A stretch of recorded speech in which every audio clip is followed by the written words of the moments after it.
నా జీవితంలో 2019వ సంవత్సరంలో దేవుడు మాకిచ్చిన పరిచర్య ఉన్నది. ఆ పరిచర్య విషయంలో చాలా నష్టం కలిగించే పరిస్థితులు నాకు ఎన్నో ఎదురయ్యాయి. అలాంటప్పుడు నేను దేవుని దగ్గర కన్నీళ్ళు పెట్టి ప్రార్థన చేశాను. ప్రభు ఒక్కటే చెప్పాడు, భయపడకు అని చెప్పాడు. యెషయా గ్రంథంలో 54:3-4 వచనంలో 4-5 వచనం చెప్తూ వచ్చాడు, భయపడకు, సిగ్గుపడలేక్కర్లేదు, అవమానం తలంచుకు, నువ్వు లజ్జపడకు, నీవు నీ బాల్యపు వైపుల నిందను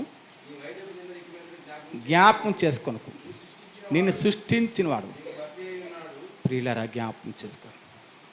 నువ్వు భయపడద్దు, నువ్వు సిగ్గుపడవద్దు, నువ్వు అవమానపడద్దు, నేను నష్టపెట్టారని చెప్పేసి నువ్వు కన్నీళ్ళు పెట్టద్దు, నిన్ను